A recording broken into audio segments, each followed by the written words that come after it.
What's up, everybody? Coming at you today with what happened to Immortal. Got some really exciting drama-filled heavy metal content for you guys. Make sure you guys check out the band Immortal if you're not familiar with them, just to have a little better understanding of who we're going to be discussing in this here video. Before we get started, make sure you guys check out all the links in the description to contact me, follow me on social media, as well as if you want to donate to the channel to see more videos like this. So let's get into the story of Immortal today. I'm actually going to pull up a background image for y'all. So here we have it, the story of Immortal. And I feel pretty confident talking about Immortal. I've been listening to Immortal since roughly 2009, and I pretty much explored their entire discography. Now my cat's being a nuisance. See, my cat likes Immortal too, apparently. So I've been listening to Immortal for quite some time now. I was like a little kid when, they first came out with their early album trajectory. So I haven't been following them since the old school diehard days, but I definitely went back and listened to all their albums. They have a whole slew of fantastic albums, and we'll talk a little bit about the albums, but we're also going to talk about some of the complications that arose within, the personalities within the band members between Damon Oz and Abbott, just the whole story of Immortal in general, which is pretty interesting in terms of how not only about surrounding their music, but also the imagery and the lyrical content that they choose to use, as well as how what their place is in the black metal scene, the black metal world in general. So when we're talking about Immortal, I think it's important to could start from the beginning, but I think it's important to start from the, you can also start with the end. But I think to understand Immortal, it's definitely important to sort of conceptualize the black metal world around the early 90s, which we've kind of discussed in the Dark Throne video, as well as some of the other heavy metal videos. But in the early 90s, the second wave of black metal was sort of starting to arise with bands like Immortal and Dark Throne and Enslaved and Burzum. And roughly around 1990/1991, Abbott and Damon Oz, who are the original founding members of the band, and no, they're actually not in this picture here. This is sort of a later lineup with Horg and with a temporary bass player that Immortal had. And they've been through some lineup changes, but in terms of the overall visionary structure, the artistic vision of Immortal, it's always been Abbott here in the middle on guitars and vocals. Originally, he was on bass, and then we had Damon Oz, who's like the lyrical mastermind behind Immortal, who was, like I said, originally on guitar. And also, just a little quick, fun little tidbit on Immortal. Some of the members of Immortal, I think it was Abbott and also possibly Damon Oz, were actually in a short-lived project with Varg Vikernes himself from Burzum, and the project was known as Old Funeral, and they did a couple recordings, a couple demos, but obviously Varg Vikernes kind of went in his own direction, and so did the guys in Immortal. Let's say 1991. Immortal is basically born with Abbott, Doom Occulta here in the middle, and Damon Oz, and they basically, although they were sort of rebelling against death metal, right, like all the black metal bands were doing, and they wanted to be scary, they wanted to be slightly satanic, have some dark imagery, but they really wanted to create their own universe in terms of the musical and lyrical atmosphere, the universe that they were creating. And so they basically created this fantasy world called Blashirk. And what Blashirk is sort of like an ancient pre-human Norway, right? Or it's almost like Middle Earth, so to speak. It's like a frozen Arctic wasteland ruled by gods and demons and all these ancient, Arctic creatures. And basically they're constantly fighting, and there's also this sense of power and of victory and of spiritual transcendence that you get in the universe of Blashirk. And that's what kind of separates Immortal. That's partially why we're doing this video, because they're not the typical satanic burning churches black metal band. They really were trying to distance themselves from sort of the satanic thing. They did have a little bit of that going on, obviously, with their imagery and stuff, but they were less focused on conquering Christianity or opposing Christianity, and they were much more focused on creating an aesthetic, original universe within the context of their music and their lyrics. Obviously, to understand the world of Blashirk, you'll have to just kind of listen to Immortal and listen to some of their lyrics. 1991, we have the release of Diabolical Full Moon Mysticism, and the production is pretty raunchy, right? They were still kind of finding their sound. But this was like the first, apart from the early demos, mind you, this was the first Immortal album, and it was, fairly accepted within the heavy metal community. And if you actually listen to the album, like I said, the production is a little rough around the edges, but they had some keyboards, they had some really epic sort of riffs and song structures, and they hadn't really 100% defined the world of Blashirk yet, but they were sort of integrating images of nature and of power and a spiritual transcendence, also warfare in the context of black metal. So it wasn't like an anti-Christian thing at all. It was more of just like I said, the fictional world. Now Pete's getting shy because he wants to be on camera, or he wants to come hang out with me, but when it's time for him to be on camera, he gets shy. So that's Immortal's first album in a nutshell. Album number 2, 1993, we see the release of Pure Holocaust. And the production is a little bit better on this album. The songs are a little bit better. And we sort of see this vision from Immortal of trying to get as fast and as complex, so to speak, as they possibly could. Now, it wasn't in a progressive technical death metal complexity direction. It was more of just sort of, faster paced blast beats, faster riffing, all that kind of thing. So now Pete's being disruptive. All right, Pete, you got to go.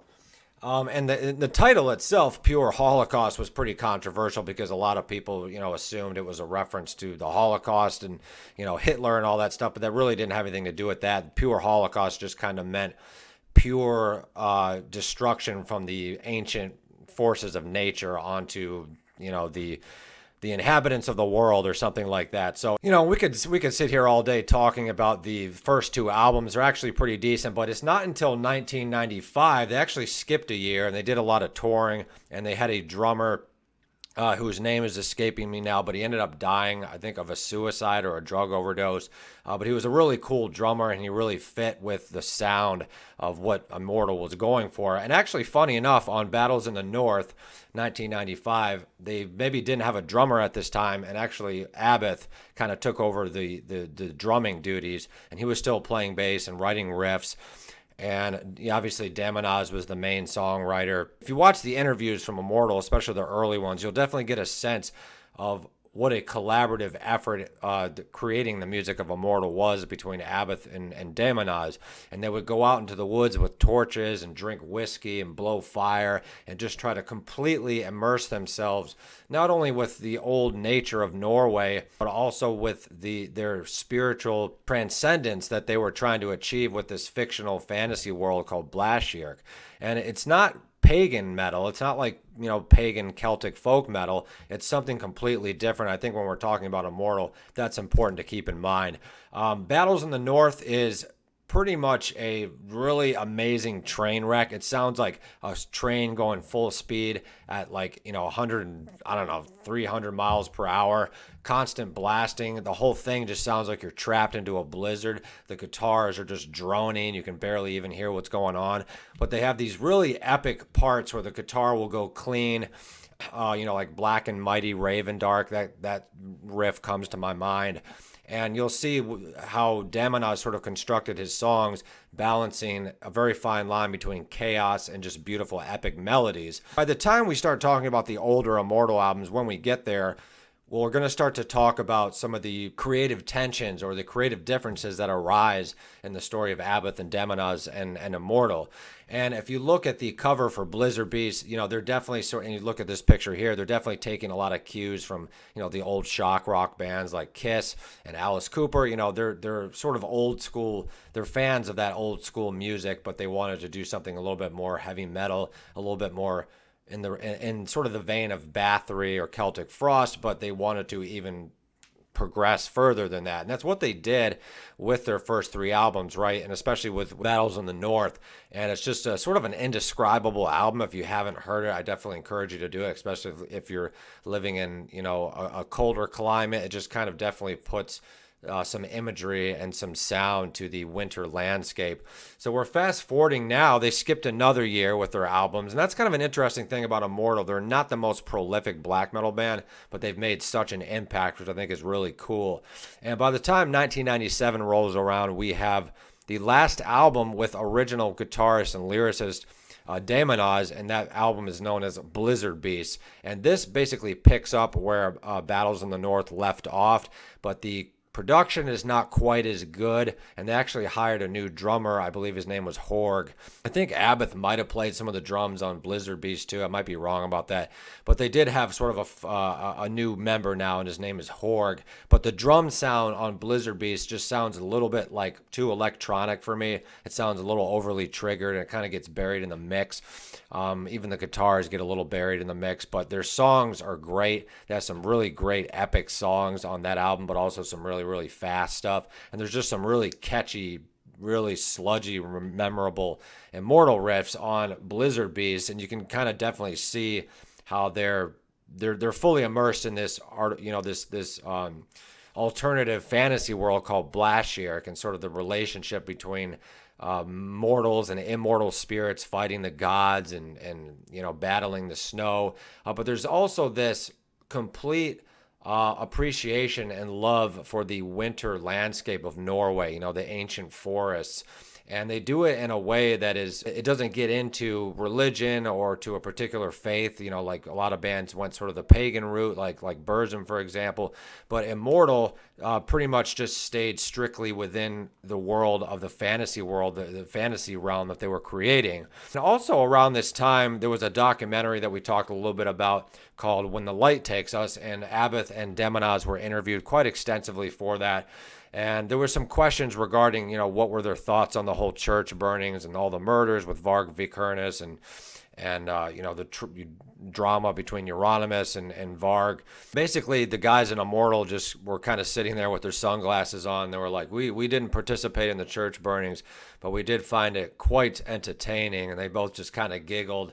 And it was just kind of cool to see them sort of offer their insight on the church burnings, even though they supposedly didn't have anything to do with it. That's another interesting thing about Immortal. They didn't get distracted by controversy or satanic imagery or fascism, or murders, and some of the interviews with Abbott, he's basically like, we stayed focused on the music because we didn't want to end up in jail, and he said, we hurt people with our music. We don't need to, burn churches and kill people in real life. We kind of hurt people with our music. And it was, he didn't mean literally hurt people, but he just meant that music should stay focused on music and not sort of bleed into all this other outside controversy. So I did think that was interesting and kind of admirable. And I just really love the creative relationship that at one time existed between Abbott and Damonaz here. And they're actually related by family, by marriage. Damonaz's sister is married to Abbott, or was, and they actually share a son together, Damonaz's sister and Abbott. So it's, that might be a little weird. I mean, imagine being in a band with your brother-in-law. I could see a lot of awkward tensions maybe coming up, especially if you're having problems with your brother's sister and his, you're married to your band member's sister, So maybe that had something to do with some of the underlying tensions. I don't know. I don't suspect. But by the time we get to 1999, we see at the heart of winter, and this was actually the second Immortal album that I actually got into, and this has some amazing epic riffs. But you'll notice on this album that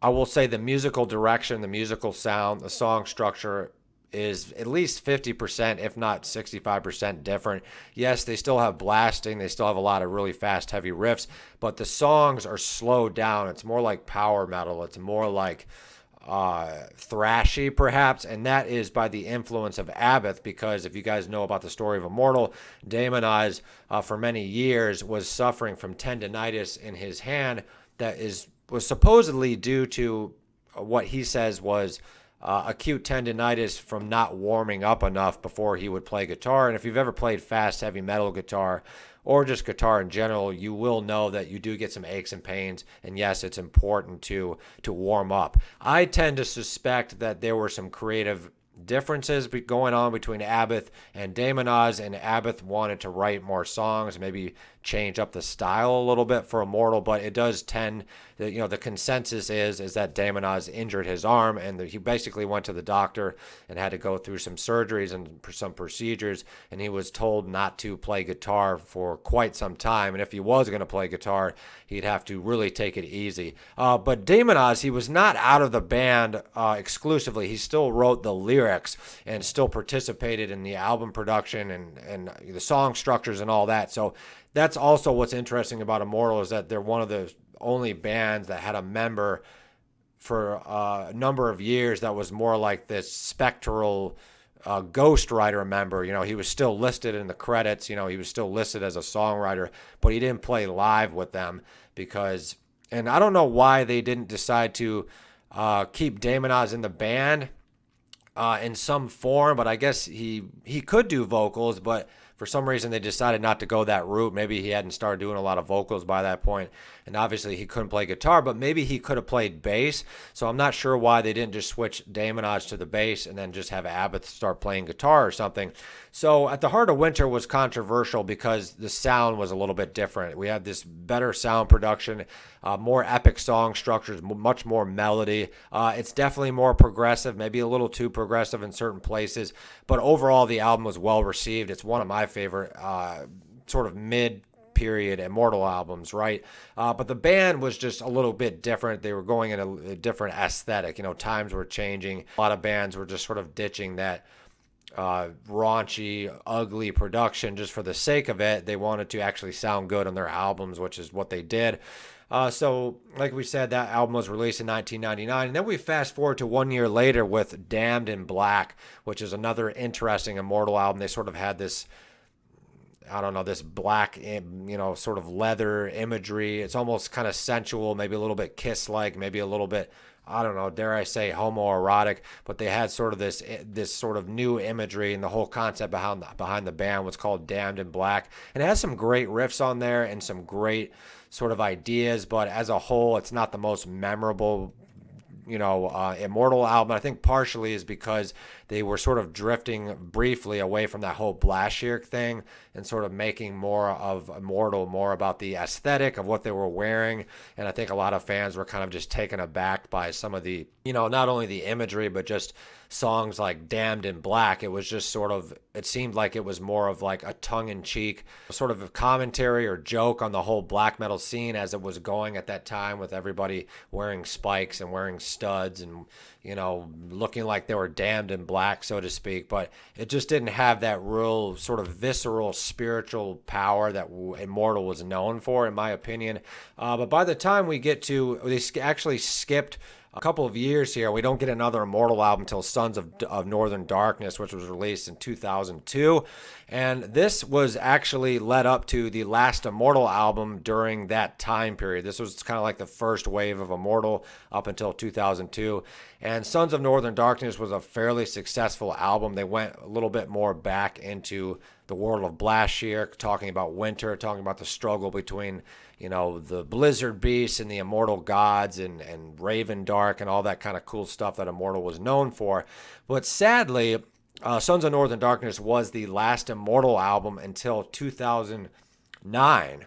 And the reasons for this were, if you read if you do a lot of research on Immortal, you'll know about sort of the creative tensions and also the sort of friendship tensions between Abbott and Damon Oz. But you'll also know that they just didn't want to just keep touring and releasing albums just because they felt pressured to, and they were starting to lose a little bit of that spirit that they once had. This is quoting Damon Oz here, the original guitar player and lyricist.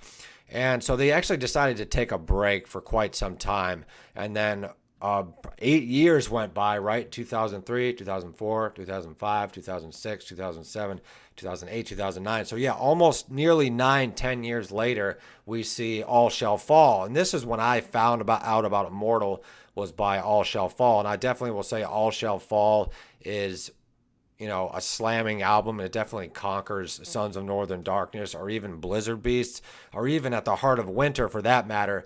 They went full-fledged, 100% ahead at full speed into the world of Blashirk and Mighty Raven Dark, and talking about that whole fictional fantasy world.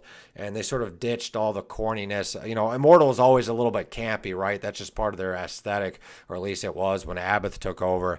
But we definitely see the new sound of Immortal. It's never going to go back to the way it was up until quite recently. We'll get into that after we discuss their other albums. But unfortunately, All Shall Fall was actually but after All Shall Fall in 2009, we have like another almost 10-year break. So between the period of Sons of Northern Darkness and All Shall Fall / Damned in Black, we can obviously sense that Immortal is not running on 100% power, or they're sort of starting to run on 2 cylinders, but their music is still really good. Their albums are really great. I don't have any issues there, but like I said, with especially after All Shall Fall, even going all the way back to Sons of Northern Darkness, there was some creative tensions as well as personal relationship tensions between Abath and Demonaz. And we do know that Abath was a borderline alcoholic. We'll talk a little bit about that, or maybe a full-fledged alcoholic. And he started to use alcohol and some other drugs quite frequently just to loosen up, and he also used them quite a bit on tour. But we can see that Demonaz is not really that much of a drinker, or if he is, he has, like he said, he has different thoughts about alcohol. And I think Abath wanted to use alcohol to sort of make Immortal more like like a fun party type situation, especially on the road. But Demonaz wanted to keep Immortal sort of separate and sort of keep it this real sacred entity that is molded and shaped by him and Abath, where Abath sort of wanted to take Immortal into more of a direction where he was kind of the star, frankly. And I do think that is sort of the tensions between Demonaz and Abath. But you'll also understand with Immortal that I think they became a little more mainstream perhaps when Abath joined, or when Abath started playing guitar, writing the majority of the riffs. But so there's creative tensions as well as personal tensions. But and before I interrupted myself, I was mentioning that Immortal got a little more catchy, a little more mainstream, especially after Abath took over. And I think that's interesting because the old style of Immortal is a little more visceral. It's a little harder to get into, but I would say the newer Immortal is kind of like great entry metal, black metal, especially All Shall Fall and At the Heart of Winter. But they sort of did lose that sort of gritty winter wasteland aesthetic that they had, and they sounded a little more epic. And I don't really have any issues with that, but I can see how the tensions might arise between Abath and Demonaz, because Demonaz originally had this different vision or sort of version of Immortal, and then when Abath took over on guitar and the main songwriter or the main riff writer, Demonaz definitely lost a lot of his creative control, just for better or worse. And then we have Abath just sort of making Immortal all about him. He was kind of starting to act like a goofball on stage, and so I could definitely see why Demonaz started to kind of go like this. And kind of start thinking, is this really what I want Immortal to be? Is this really what Immortal should be, becoming after all this time? Basically, Immortal continued to tour, and they were working on a new album roughly around 2015, 2016, but it would actually be the last album with All Shall Fall, dating back to 2009, was actually to be the last album with Abath. And the reason for this is because they were having some creative differences surrounding the practice space. They were sharing a practice space, but apparently from what I understand is that Abath, they had a new album written and maybe in the process of already recording. I think they did start to record it, but Demonaz, if you know anything about Demonaz, he's real nonchalant. He always wants to take his time. He'll spend, 5 years on an album if you let him. And I think Abath was just kind of like, come on, guys, let's get our act together. I need to make money. You need to make money. This is our livelihood. Let's try to get out there on the road and start doing this. But make a long story short, they had band members sort of ditching the practice space, and they weren't getting along, and if you guys aren't that serious about, helping Immortal get its act back together, then I'm just going to register Immortal in my own name. And they actually went to court to try to battle for the Immortal name, and the court basically deemed that that Abbott couldn't take it, which I think is fair, but a band is over when they start fighting over the copyrights and over trying to trademark the name to for their own advantage. And we had the same thing happen with the Gorgoroth. And it's just really sad when the relationships in a band, a great black metal band like Immortal, gets so strained that they can't even recover from it. So just very unfortunate. And then we had some interviews that came out after that where Damonaz did disclose to the media that Abbot's alcoholism and drug use definitely contributed to Immortal's sort of downfall. And then I think in the late, maybe somewhere around 2018 or 19, Abbott actually started his own project called Abbott, and they're pretty decent, but it basically just sounds more like a thrashy, I don't know, Motorhead version of Immortal. And you can definitely see how Abbott maybe should have had his own side project from the beginning instead of taking over for Immortal. But it was kind of sad to see them break up. And actually, Abbott, did have to confront his ongoing alcoholism because I think it was in Chile, somewhere in South America, he just was on stage just goofing around, pissed drunk, couldn't even play, jumped into the crowd and started crying. And then the fans actually started a riot out front because Abbott was so drunk he couldn't play. And this had happened several times on that tour. Allegedly Abbott is now clean. I haven't really been checking too much up on Abbott recently, but we do wish him well. Hope to see him live someday. Maybe he'll come through Norfolk, Virginia one day. But actually, the Immortal story is not all bleak. It actually ends on a good note. So All Shall Fall is basically the last album with Abbott, right? But by the time we get to 2018, all that drama with Damonaz and Abbott is sort of over now, right? Roughly around the period of 2015 to 2018 when Northern Chaos Gods is finally released, we see the new revamped Immortal with Damonaz on guitar again and vocals. So Damonaz actually, I think, wisely chose to not hire a vocalist, maybe because he thought that he could do vocals just as well. And he sounds a little bit like Abbott, but I think he sounds a little better for Immortal's sound, actually, than Abbott did. I know that's kind of controversial because Abbott always did the vocals, but you can definitely see how Damonaz is trying to bring Immortal back to its original, really nitty-gritty, Blashirk-ish sound, I guess you could say. He's really going full throttle to the throat with that whole Blashirk universe, which I think is incredible. And that was 2018. By the time we get to 2023, we see the second revamped Immortal album, which is known as War Against All. If you guys haven't heard War Against All, or at least that song, you're definitely missing out, because I think this is probably the best Immortal album in years, maybe since one of their older albums. I mean, I don't really like to compare their newer albums to the older albums, but we're always going to kind of do that by default, right? But I will say that War Against All was just phenomenal, and that's kind of where the Immortal story ends.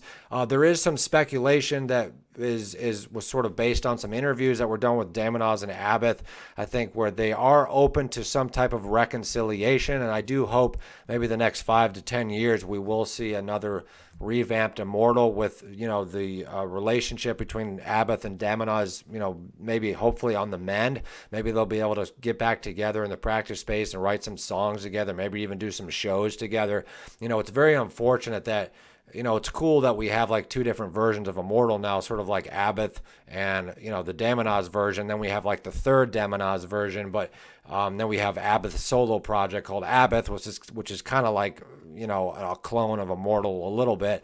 But I guess it's good for Abbott to have his side project because he can kind of add more influences and more sounds, whereas Immortal is just strictly always going to be Immortal. So let me know in your comment section, let me know below in the comment section what your favorite Immortal album is. Do you all think that Damonaz is onto something? I definitely do. I think they're sounding really, really great. With this new vision that they have, they don't have that distraction of, Abbott being a goofball, and they've gotten a little more reclusive, which is what Immortal and Damonaz always kind of wanted to do. When Abbott sort of took over roughly around 1996 on guitars and vocals, just sort of became really showy and very sort of stagey, which I think is interesting, but they definitely lost a lot of that black metal integrity, that black metal aesthetic. I think that's important to the legacy of Immortal. So I think we'll leave it at that, y'all. Sorry for some of the mistakes we had in there. I just had to rearrange some of the clips just so that the story of Immortal would make sense. Hopefully it made sense to you, and we'll see you guys in the next one.